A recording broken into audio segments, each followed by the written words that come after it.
आज शनिवार 15 अगस्त है। ये ट्रांजिशन प्रोटोकॉल है। जैसा वादा किया था, हम तभी आते हैं जब कोई बेहद महत्वपूर्ण ब्रेकिंग न्यूज़ होती है, जिसे हम अपने वैश्विक दर्शकों तक पहुंचाना अपना दायित्व समझते हैं। और हम यहाँ इसी वजह से हैं, वरना हमारे नियमित दिन सोमवार, मंगलवार और बुधवार हैं। लेकिन कुछ असाधारण हुआ है, और इसे आपके सामने जितना संभव हो उतना स्पष्ट तरीके से, बिना किसी अतिरिक्त स्पिन के, बिना किसी चमक दमक के रखने के लिए मेरे प्रिय मित्र और सहयोगी पेपे एस्कोबार हमारे साथ हैं। मैं एक सेकंड में उन्हें माइक सौंपता हूं। अगर आपको हमारा काम पसंद है तो कृपया सब्सक्राइबर बनकर हमारा समर्थन करें। पेड सब्सक्राइबर बने, सबस्टैक पर जाएं, नाम वही है। इससे हमें अपना काम जारी रखने में मदद मिलेगी, यानी दुनिया हमारे आसपास जैसे जैसे बदल रही है, आपको खबरें पहुंचाने का काम। तो शुरू कीजिए पेपे।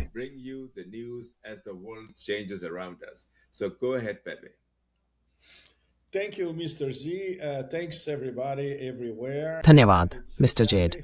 हर जगह मौजूद आप सभी का धन्यवाद।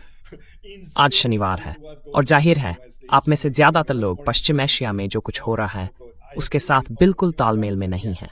आप अपनी निजी जिंदगी के कहीं ज्यादा अहम कामों में लगे हैं। मैं आप सभी से सहमत हूं। लेकिन हाँ, हमारे पास कुछ बेहद बेहद असाधारण है, क्योंकि यह एक बार फिर उसी कमरे से आ रहा है, कमरे के अंदर से, पहले बिखर चुकी बातचीत की मेज से, ईरानियों के साथ गहरे संपर्क में मौजूद पाकिस्तानी मध्यस्थों के फैसले लेने वाले माहौल से, और नेता मुस्तफा खामेनी के कार्यालय से भी। तो यह जानकारी ईरानी पाकिस्तानी है, दोनों के बीच की। साथ ही दूसरे पक्षों से मिली अन्य जानकारियां भी हैं।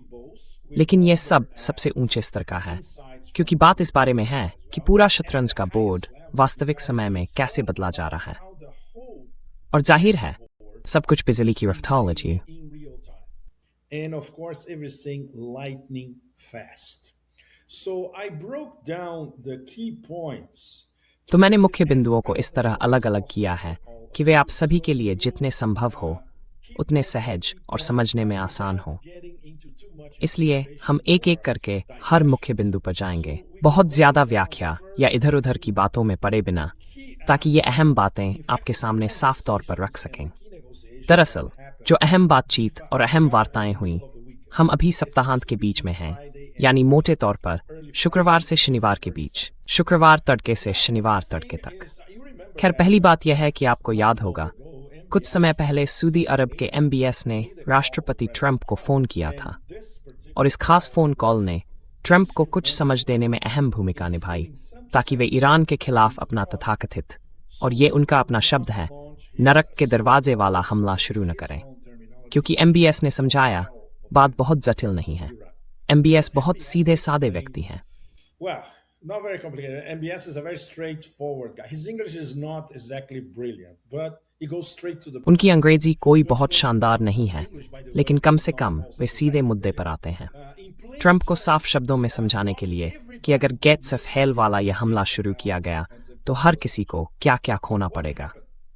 वैसे ट्रंप की अंग्रेजी भी कोई बहुत शानदार नहीं है, लेकिन 1.5 दिन पहले जो हुआ वह MBS की ट्रंप को एक और निजी फोन कॉल थी। और एक बार फिर इसका मकसद ट्रंप को यह समझाने की कोशिश करना था कि वे ईरान के खिलाफ किसी संभावित नए सिरे से किए जाने वाले हमले की जो भी तैयारियां सोच रहे हों, उनमें कुछ समझदारी बरती जाए। तो मूल रूप से MBS ने, और यह हमारे मेज पर मौजूद और फोन लाइन पर मौजूद सूत्रों से आया है, किसी भी संभावित अमेरिकी कार्रवाई पर बहुत कड़ी सीमाएं रख दी अगर बहुत निकट भविष्य में कोई अमेरिकी सैन्य कार्रवाई होने वाली है।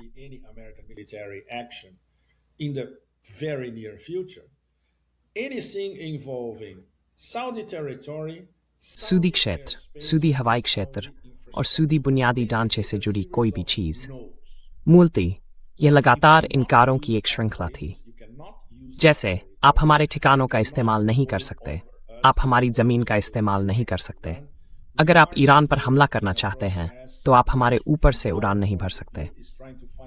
हम एक ऐसी प्रक्रिया में शामिल हैं जो हमारे नजरिए से ईरान के साथ किसी तरह की समझ बनाने की कोशिश है। और अगर आप ऐसा करते हैं, जैसा कि गेट्स ऑफ हेल के शुरू न होने से पहले चर्चा हुई थी, तो ये सब के लिए गेट्स ऑफ हेल बन जाएगा, आपके लिए भी, संयुक्त राज्य अमेरिका के लिए भी, उसके बाद जो हुआ वो वास्तव में काफी दिलचस्प था। अंदाजा लगाए आज रियाद कौन आया। सेंटकॉम के पूर्व प्रमुख general Michael Kurilla.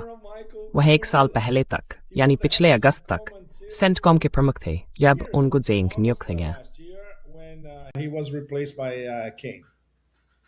And very, very interesting. Why the hell the Americans और ये बहुत send बहुत दिलचस्प है। former CENTCOM commander आखिर अमेरिकी एमबीएस से बात करने के लिए सेंटकॉम के एक पूर्व कमांडर को क्यों भेजेंगे? जाहिर है फोन कॉल के दौरान जो भी हुआ हो, मकसद फिर से एमबीएस को सेंटकॉम की आगे की कार्रवाइयों के लिए राजी करने की कोशिश करना था। एक बार फिर कुरिल्ला ने एमबीएस से क्या कहा, इसे लेकर बिल्कुल कोई लीक नहीं है, लेकिन सिर्फ ये तथ्य कि यह दौरा हुआ हमारी सामूहिक आंखें खोल रहा है। सेंटकॉम कुछ करने की तैयारी में है और वह बहुत बहुत खतरनाक हो सकता है, लेकिन हमें अभी भी नहीं पता। हम निश्चित तौर पर कह सकते हैं कि कुरिल्ला एमबीएस के साथ एमबीएस समझौते पर चर्चा नहीं कर रहे थे। यह एक बात है, तो फिर उन्हें इस पर बात करनी ही थी कि किसी सैन्य हमले की स्थिति में सऊदी अरब अमेरिका को किस तरह का योगदान दे सकता है। इलाका, हवाई क्षेत्र, ठिकाने वगैरह। give to the US in case of a military attack. And once again, because this is the House of Saud and everything is opaque. और एक बार फिर क्योंकि यह हाउस ऑफ सूद है और सब कुछ अपारदर्शी है, हमें बिल्कुल नहीं पता कि एमबीएस ने वास्तव में जनरल कुरिल्ला से क्या कहा। लेकिन इतना तो तय है कि यह बातचीत कोई सुखद बातचीत नहीं थी। इन सऊदी कदमों के साथ साथ क्या हो रहा है? यूएई ईरान के साथ अपने बुरी तरह क्षतिग्रस्त रिश्ते को सुधारने की कोशिश कर रहा है। पैसे के पीछे जाए, और उस पैसे के पीछे जाए जो अमीराती वन विमान में जा रहा है, यानी एमबीजेड का जेट पूरी क्षमता के साथ। उसमें कम से कम $3 अरब नकद हैं, जो बहुत ज्यादा नहीं है। ये इससे कहीं ज्यादा भी हो सकता है, लेकिन ये बहुत बहुत महत्वपूर्ण है। 2 टन सोना, अबू धाबी से तेहरान तक की बहुत receptive scene. En je manlies mank straight es. It's exfraid kaith. This is a gesture of goodwill. So maybe the leadership in Tehran now. तो शायद तेहरान में नेतृत्व अब, जहां नंबर 1 व्यक्ति सीधे नेता आयतुल्लाह खामेनी को जवाबदेह है, उनका निजी प्रतिनिधि है, और उसके अलावा सुप्रीम नेशनल सिक्योरिटी काउंसिल का सचिव भी है। देखिए, अब आगे जो भी हो, पुरानी दुश्मनी भुला देते हैं। अगर कोई हमला होने वाला है तो हमें अपने इलाके को सुरक्षित करना होगा। अपने कारोबारी रास्ते फिर से खोलते हैं। आप जानते हैं कि दुबई तेहरान शटल दुनिया में कारोबारियों की पसंदीदा उड़ानों में से एक है। आपका बहुत सा पैसा यहाँ अमीरात में लगा हुआ है। तो चलिए फिर से साथ चलते हैं। और संदेश का एक बहुत बहुत अहम हिस्सा यह है, अमेरिका आपके खिलाफ तनाव बढ़ाने के लिए जो भी करने की कोशिश करे, ईरान उसका हमसे कोई लेना देना नहीं है। To do in terms of escalation against you, Iran. So we need to establish a new basis of. तो तेहरान, हमें आपके साथ सह अस्तित्व की एक नई बुनियाद स्थापित करनी होगी। अगर ईरानी इस बात को मान रहे हैं तो वह अलग कहानी है, और यह हमें ईरानी सरकार के सबसे ऊंचे स्तरों से सुनने को नहीं मिलेगा कि वे इस बात से आश्वस्त हैं या नहीं कि यूएई अपने पापों का प्रायश्चित करेगा। ऐसा ख्याल है, लेकिन तथ्य बिल्कुल साफ है, और हमारे स्रोत भी इसकी पुष्टि करते हैं कि एमबीजेड बुरी तरह डरा हुआ है। आखिरकार उसे समझ आ गया है कि अमेरिका, इजराइल और भारत पर उसका दांव बहुत बहुत बुरी तरह उल्टा पड़ गया। तो इसका मतलब दूसरी बातों के अलावा ये भी है कि आईमैक कनेक्टिविटी कॉरिडोर उस एमओयू की तरह ही एक और मरी हुई बिल्ली है। Corridor is like the MOU. It's another dead cat. And this one probably will never resuscitate. Once again. और ये वाला शायद कभी दोबारा जीवित ही न हो। एक बार फिर, आप में से कई लोग जानते होंगे कि आईमैक को भारत मध्य पूर्व कॉरिडोर के रूप में पेश किया जाता है। बकवास। यह इजराइल, सऊदी अरब, अमीरात, यूरोप और भारत का कॉरिडोर है, जिसके केंद्र में इजराइल है। और इसके लिए बहुत सारा बुनियादी ढांचा बनना है, खासकर अमीरात में। यही जायोनी अमीरात कनेक्शन है, और इसी वजह से अरब दुनिया में लगभग हर जगह यूएई को अरब जायोनिस्ट कहा जाता है। तो संभव है कि एमबीजेड को अब रास्ते में एक बड़ा आत्मबोध हुआ हो, और आखिरकार वह समझ गया हो कि उसका दांव बहुत बहुत बुरी तरह उल्टा पड़ गया। ये लंबी अवधि की बात है। तथ्य बेहद अहम है। यूएई किसी की अपेक्षा से बहुत पहले अब ईरान के साथ अपने रिश्ते सुधारने की कोशिश कर रहा है। is now trying to mend their fences with Iran. And this is something quite reminds me something that और ये बात मुझे उस चीज़ की याद दिलाती है जो यहाँ ट्रांजिशन प्रोटोकॉल में हमारे एक सूत्र ने करीब 2 महीने पहले कही थी। वह कह रहे थे, बस इंतज़ार कीजिए, देर सवेर यूएई बातचीत की मेज़ पर आ ही जाएगा। और उनका कहना था कि यह साल के अंत तक हो सकता है, लेकिन जाहिर है यह अभी हो रहा है, अगस्त के बीच में ही। तो एक बार फिर यह पूरी तरह खेल बदल देने वाली बात है। पश्चिम एशिया में और उसके बाहर भी, किसी के अनुमान से कहीं पहले।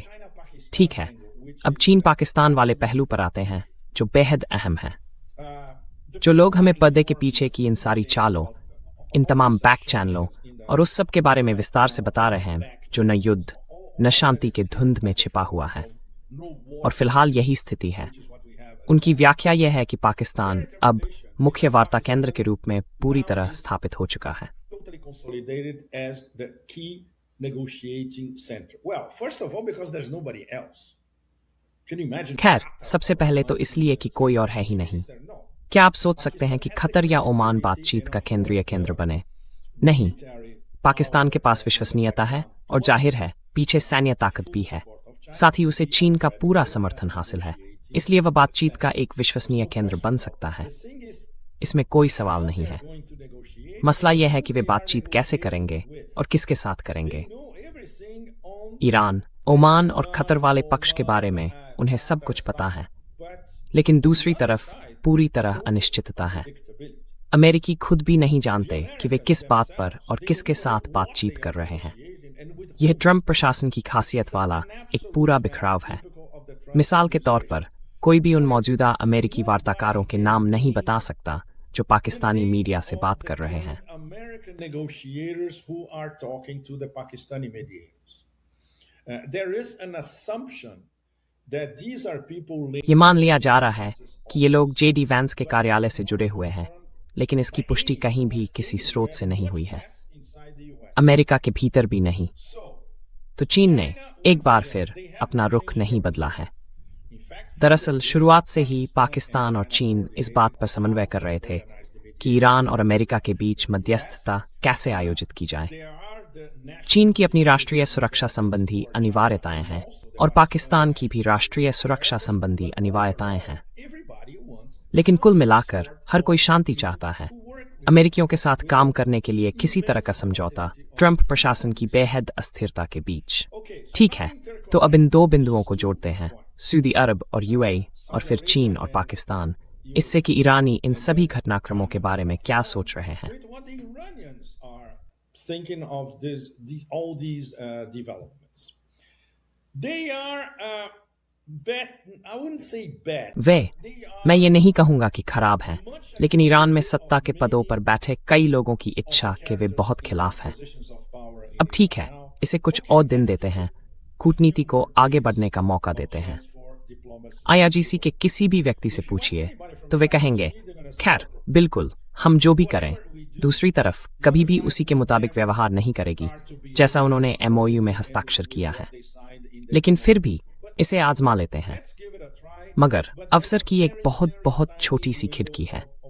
ये 2 या 3 दिन से लेकर 1 हफ्ते से थोड़ा ज्यादा तक हो सकती है, लेकिन उससे अधिक नहीं। अमेरिकियों के लिए बदलने का ये बहुत छोटा अवसर है। मुझे ये अभिव्यक्ति बहुत पसंद है, क्योंकि ये तमाम प्रयोक्तियों की जननी है अपने व्यवहार को सुधारने का। The mother of all euphemisms. Correct their behavior. The Chinese would use this expression. The Iranians use this. चीनी लोग इस अभिव्यक्ति का इस्तेमाल करेंगे, ईरानी भी यही अभिव्यक्ति इस्तेमाल करते हैं। साम्राज्य परिभाषा के मुताबिक अपना व्यवहार नहीं सुधारते, इसलिए ये उम्मीद करना बहुत मुश्किल होगा कि साम्राज्य अपना व्यवहार सुधारेगा।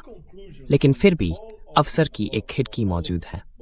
लेकिन ऊपर की सारी बातों से या पिछले कुछ मिनटों में जिन बातों पर हम चर्चा कर रहे थे, उनसे निकलने वाला अहम निष्कर्ष यह है कि ईरान के नजरिए से और खुद मध्यस्थों के नजरिए से भी हर कोई अब एक कहीं ज्यादा व्यापक बड़ी तस्वीर देखने लगा है, यानी पूरे पश्चिम एशिया के लिए बातचीत के जरिए एक समझौता।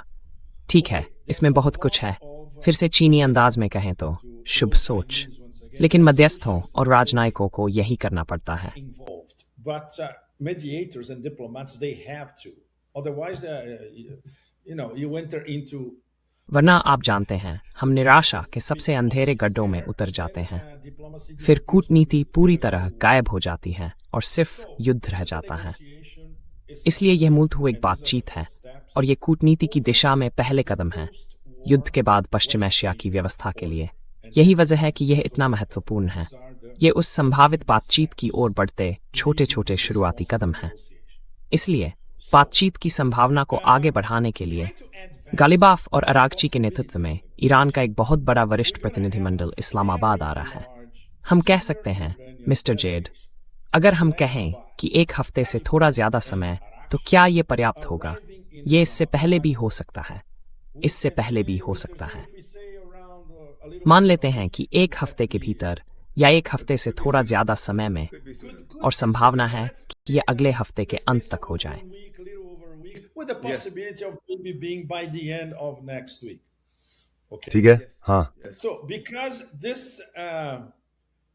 let's तो मान लीजिए कि अवसर की ये जो खिड़की ईरान के शीर्ष नेतृत्व ने पाकिस्तानी मध्यस्थों को दी है, वह सिर्फ कुछ दिनों के लिए है, इससे ज्यादा नहीं। और ईरानी दृष्टिकोण से देखें, हम अब मोहसिन रजाई की बात कर रहे हैं, जो आज ईरान में नंबर 2 हैं। ईरान के दूसरे सबसे शक्तिशाली व्यक्ति हैं, नेता मुस्तफ़ा खामेनी के ठीक नीचे। और इसके अलावा वह मुस्तफ़ा खामेनी के निजी प्रतिनिधि भी हैं। इसलिए आज ईरान में वही दिखाई देने वाला अधिकार है। मुस्तफ़ा खामेनी अदृश्य अधिकार है। तो ईरानियों के पास अपने पाकिस्तानी सहयोगियों के साथ मिलकर ये तय करने का समय होगा कि क्या वॉशिंगटन अपना व्यवहार सुधारने को तैयार है। आप सभी बहुत ज्यादा उम्मीद नहीं कर सकते, लेकिन कम से कम उन्हें एक मौका दिया जा रहा है। ईरानी सैन्य विकल्प को बरकरार रखे हुए हैं। ये बहुत स्टोइसिज्म है। military option. The Iranians, very, very important. They have their fingers on the trigger, and this has not changed. उनकी उंगलियां ट्रिगर पर हैं और पिछले कुछ हफ्तों में इसमें कोई बदलाव नहीं आया है। Very hard to confirm. इसलिए ईरान से सीधे इसकी पुष्टि करना बहुत मुश्किल होगा। लेकिन पाकिस्तानी मध्यस्थों और नेता मुस्तफ़ा खामेनी के कार्यालय के साथ पाकिस्तान के सीधे संपर्क चैनल के मुताबिक व्याख्या यह है कि मोहसिन रजाई ने जाहिर है नेता से बात की और उन्हें सीधे नेता के निर्देश मिले। ठीक है, अस्थायी तौर पर उन्होंने इस रुख को स्वीकार कर लिया है। ठीक है, इसे कुछ दिन देते हैं, है ना? फिर देखते हैं क्या होता है। उन्हें पहले से पता है कि अमेरिकी पक्ष से शायद 0 से भी कम हलचल होगी, लेकिन इससे फर्क नहीं पड़ता, क्योंकि सिर्फ पश्चिम एशिया के लिए नहीं, बल्कि पूरे ग्लोबल साउथ के लिए इसका मतलब है कि ईरान अब भी कूटनीति में शामिल है और बहुत गहराई से शामिल है। In diplomacy, heavily involved in diplomacy. So this is not an open-ended mandate. तो ये कोई खुला अंत वाला जनादेश नहीं है। इसका मतलब ये नहीं कि गालिबाफ और अरागची महीनों तक बात करते रहें और फिर अपनी बात से पलटते रहें। नहीं, ये सिर्फ कुछ दिनों की बात है ना? क्योंकि ये कूटनीतिक घड़ी सैन्य घड़ी के समानांतर चल रही है। अगर अमेरिकी कोई मूर्खतापूर्ण कदम उठाते हैं, तो ईरान के नियंत्रण वाली सैन्य घड़ी तुरंत फिर से शुरू हो जाती है। तो आप जानते हैं, इस सब के पीछे बहुत से सवाल हैं। मैंने कुछ सवाल चुने हैं जो ईरानियों, पाकिस्तानियों, ओमानियों, कतरियों, तुर्कों और आखिरकार सऊदियों के बीच उठते रहेंगे। शायद अमेरिकियों से नहीं, लेकिन शायद कुछ ऐसे अमेरिकियों से जिनका IQ कमरे के तापमान से ऊपर हो। हॉर्मुज़ अल-रमद कब फिर से खुलेगा, कोई नहीं जानता। ये इस पर निर्भर करता है कि अगले कुछ दिनों में घटनाक्रम कैसे आगे बढ़ता है। Nobody knows. It depends on how it evolves in the next few days. And then who is going to guarantee whatever? और फिर जो भी व्यवस्था बनेगी, उसकी गारंटी कौन देगा? फिलहाल हमें वास्तव में बस इतना पता है कि ईरान और ओमान के तकनीशियन अधिकारी या तकनीकी अधिकारी हॉर्मुज़ अल-रमद में नौवहन के लिए एक अस्थायी समझौते पर चर्चा कर रहे हैं। ये समझौता लगभग तय हो चुका है, लेकिन ये ईरान और ओमान के बीच तकनीकी स्तर की बातचीत है। ये हॉर्मुज़ अल-रमद और फारस की खाड़ी से जुड़ी व्यापक चर्चा नहीं है। तो फिर किसी भी चीज की गारंटी कौन देगा? हम मान सकते हैं कि ऐसी अस्थिर स्थिति में किसी भी चीज की गारंटी देने में सक्षम सिर्फ एक ही शक्ति है, वह है चीन। anything in such a volatile situation. That will be China.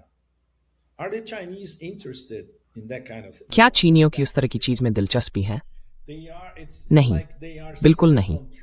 ऐसा लगता है जैसे वे इसे पाकिस्तान को सब कॉन्ट्रैक्ट पर दे रहे हैं।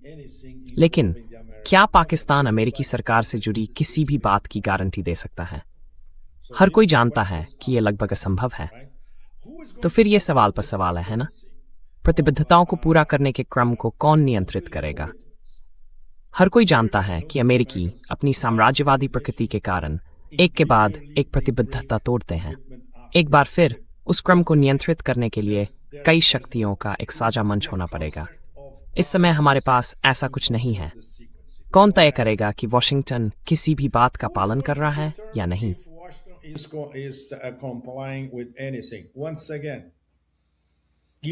एक बार फिर ऐसा करने के लिए रूस चीन जैसा कोई गठजोड़ ही चाहिए होगा। वे इसमें शामिल नहीं होना चाहते क्योंकि यह ईरान के खिलाफ अमेरिका की जंग है। तो खाड़ी देश अपने इलाके के अमेरिकी इस्तेमाल पर क्या पाबंदियां लगाएंगे? जवाब का एक हिस्सा हमें MBS की ट्रंप को दूसरी फोन कॉल से मिल चुका है। नहीं, अब आपको मुफ्त की छूट नहीं मिलेगी। आप हमारे देशों में मौजूद ठिकानों का इस्तेमाल, जिनमें से ज्यादातर वैसे भी पहले ही तबाह हो चुके हैं, ईरान पर हमले शुरू करने के लिए नहीं कर सकते। ईरान को किस तरह की सुरक्षा गारंटी मिलेगी? एक बार फिर इस सवाल का जवाब कोई नहीं दे सकता। और जाहिर है तेहरान की गणनाओं में यह बात भी शामिल है।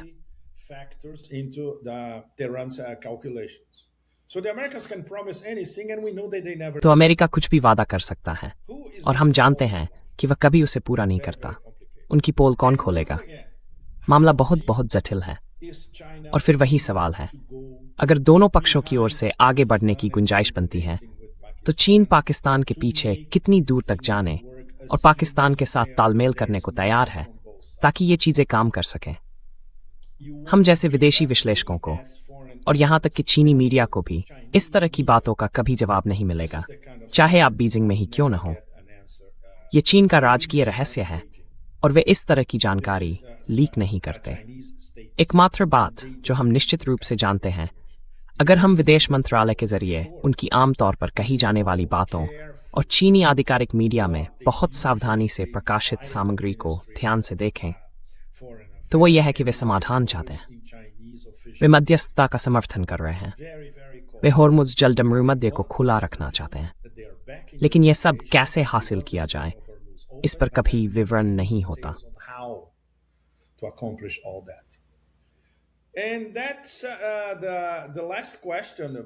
और श्री जैद को बात सौंपने से पहले यह आखिरी सवाल है, अगर हमारे पास, क्या आप इसकी कल्पना कर सकते हैं, सऊदी अरब, यहां तक कि UAE, जिसकी किसी को उम्मीद नहीं थी, तुर्की, पाकिस्तान, खतर और ओमान, ये सब एक साथ हों, तो पश्चिम एशिया की क्षेत्रीय व्यवस्था का क्या होगा? हम दूसरे GCC देशों की बात नहीं कर रहे हैं क्योंकि वे छोटे खिलाड़ी हैं। ये देश, जैसा कि वे पहले से कर भी रहे हैं, वॉशिंगटन से पूरी तरह स्वतंत्र होकर आपस में बढ़ते स्तर पर समन्वय करने लगें। इसका मतलब होगा कि पश्चिम एशिया में साम्राज्य का अब किसी भी चीज पर नियंत्रण नहीं रहेगा। और बेशक मैं उस सबसे गहरे, सबसे अंधेरे गर्त की बात में गया ही नहीं हूं, यानी वह जो डेथ कल्ट इजराइल उन सारी चीजों को बिखेरने के लिए कर सकता है जिन पर हम बात कर रहे हैं। ये कहीं ज्यादा विस्फोटक और जटिल समस्या है। शायद इस हफ्ते अपने ट्रांजिशन प्रोटोकॉल्स के दौरान we can start looking at it, the three of us. So the breakdown, is it possible? तो इस गतिरोध के टूटने की बात करें, क्या आने वाले कुछ दिनों में कोई हलचल हो सकती है? हाँ, बशर्ते व्हाइट हाउस और वहां का प्रभारी व मनोरोगी हत्यारा गालिबाफ, अराकची वगैरह के लिए थोड़ी गुंजाइश दें, यानी बड़े ईरानी प्रतिनिधिमंडल को पाकिस्तान आने दें, बातचीत करने दें। फिर वे सारी बातें पाकिस्तानियों तक पहुंचाएंगे और पाकिस्तानी उन्हें वापस अमेरिकियों तक पहुंचाएंगे। इस तरह कुछ न कुछ प्रगति हो सकती है और ये इस पर भी निर्भर करेगा कि मोहसिन रजाई और सर्वोच्च नेता इन कुछ दिनों की अनुमति देते हैं या नहीं। उनका धैर्य, क्योंकि एक बार फिर वे देखेंगे कि इससे कुछ निकल नहीं रहा है और फिर ये काम कठिन तरीके से करना पड़ेगा।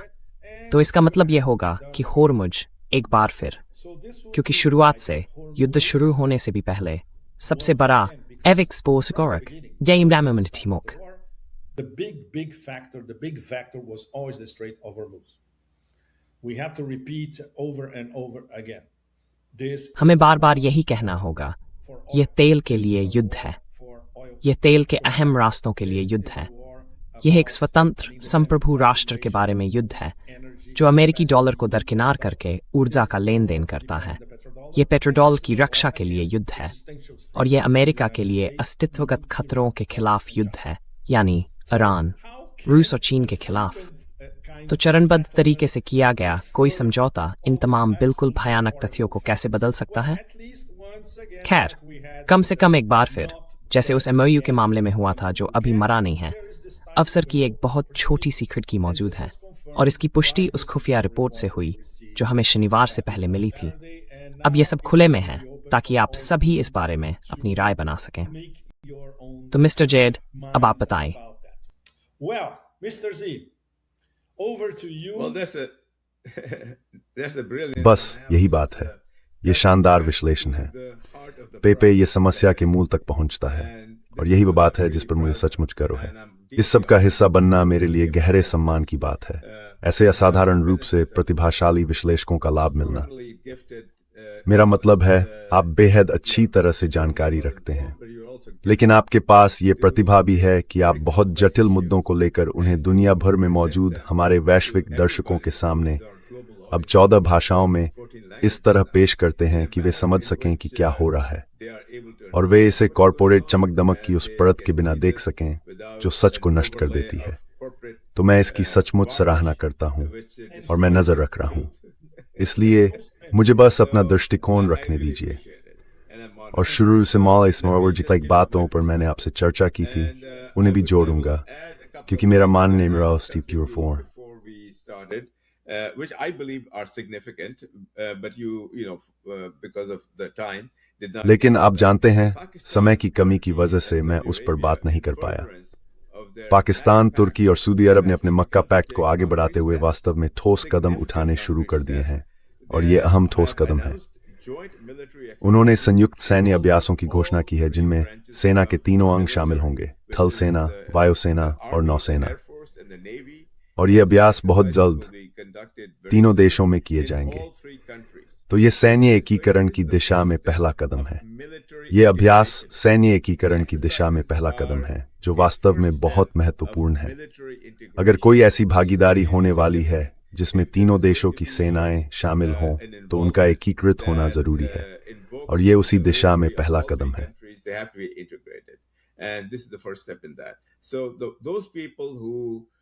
तो जिन लोगों ने इस समझौते को गंभीरता से नहीं लिया, या जिन्होंने सोचा कि ये बस दिखावा है वगैरह वगैरह, इससे कुछ नहीं निकलने वाला, नहीं नहीं नहीं।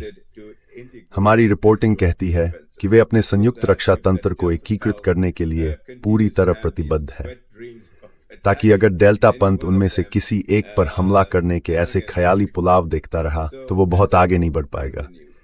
तो ये खबर का एक अहम हिस्सा है। खबर का दूसरा अहम हिस्सा जो इन गतिविधियों से हमारे पास आता है और हमसे आप तक और हमारे बाकी दर्शकों तक पहुंचता है, वो है सऊदी अरब का ट्रंप के लिए संदेश, दूसरी फोन कॉल।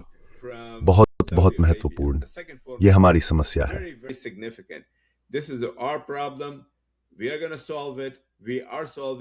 हम इसे सुलझाने जा रहे हैं, हम इसे सुलझा रहे हैं। यहां से दफा हो जाए, हमें आपकी दखलंदाजी की जरूरत नहीं है। बात बिल्कुल साफ थी। तो सऊदी अरब ने सीधी फोन कॉल में ये बात कही थी। जब वो बात करता है और जब वो अपना मन बना लेता है, तो वो बहुत साफ साफ बोलता है। लेकिन पाकिस्तानी वार्ताकारों ने भी उन लोगों से जिनसे वे बात कर रहे हैं, इस बात की पुष्टि की, कभी सीधे जेडी वेंस से, तो कभी उनके कार्यालय से, कि हम आपको यहां नहीं चाहते। अब समय आ गया है कि आप निकल जाएं। अब जैसा कि आप और मैं जानते हैं, हम एक घातक टॉडलर से निपट रहे हैं। ट्रंप की मेरी यही परिभाषा है। मेरा मतलब है, उनकी कई कई परिभाषाएं हो सकती हैं, लेकिन मुझे लगता है कि यह उन पर बहुत सटीक बैठती है, क्योंकि वो एक टॉडलर हैं। वो टॉडलर की तरह सोचते हैं, लेकिन घातक हैं। toddlers are usually very nice and very cute. छोटे बच्चे आमतौर पर बहुत अच्छे और बहुत प्यारे होते हैं, लेकिन ये आदमी घातक है। तो कौन जानता है कि वह क्या करने वाला है। लेकिन एक और खबर है जिस पर मैं जोर देना चाहता हूं। हमने वास्तव में इस पर अपने चैनल पर चर्चा की थी। ईरान के पास 2000 तेज नावों का एक झुंड तैनात करने की क्षमता है जो टॉर्पीडो से लैस हैं। ऐसी 2000 नावें, ये उनकी छोटी पनडुब्बी नौसेना के अलावा है। ये उस भूमिगत पानी के नीचे वाली क्षमता के अलावा है जिसके जरिए वे होर्मुज जलडमरूमध्य को पार करने की कोशिश करने वाले किसी भी व्यक्ति पर हमला कर सकते हैं। और वास्तव में मोहसिन रजाई की ओर से जो बात मुझे आपको बताने के लिए मिली है वह यह है कि वह चाहते हैं कि संयुक्त राज्य अमेरिका होर्मुज जलडमरूमध्य को पार करने की कोशिश करे, क्योंकि तब वह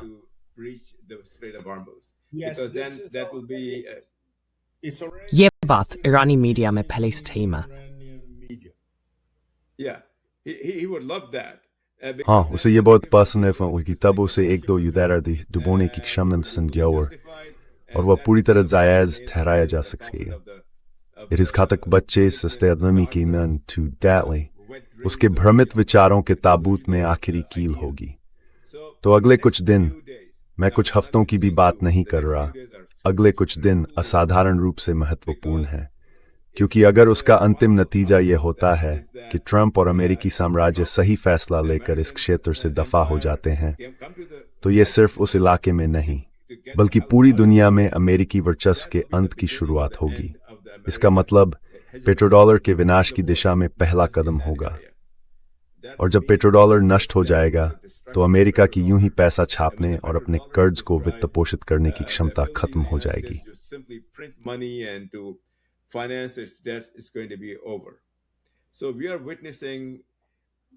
तो हम वैश्विक राजनीति में एक असाधारण, बेहद असाधारण बदलाव देख रहे हैं। ये भू राजनीतिक स्तर के बड़े बदलाव हैं।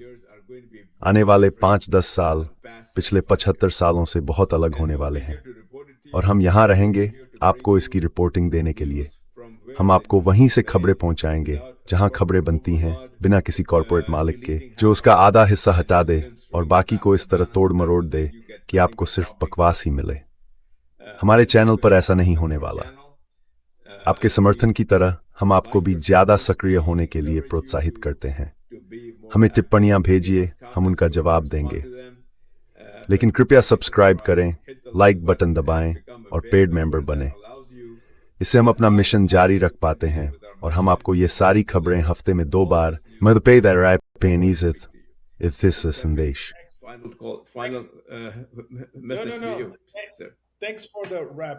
सुबह समाप्ति के लिए फोर्थ मिस्टर जेड और कई सवाल हैं, लेकिन मैं उन्हें सोमवार, मंगलवार और बुध में होने वाले हमें Garathiens the fourth of Fokkard, Rokai, Teeth, Sirhen, Sibda, Skagorth. Until then, thanks everybody. See you later this week. इस हफ्ते के आखिर में फिर मिलेंगे। आपका बहुत बहुत धन्यवाद। अभी से लेकर सोमवार तक जो कुछ भी होगा हम आप तक सब कुछ पहुंचाएंगे। समय ज्यादा नहीं है, लेकिन जब हम बात कर रहे हैं तब भी चीजें हो रही हैं। तो आपका बहुत बहुत धन्यवाद। मैं आप सभी की सराहना करता हूं। पेपे भी आप सभी की सराहना करते हैं और हमारी पूरी टीम भी। तो अलविदा। Thanks.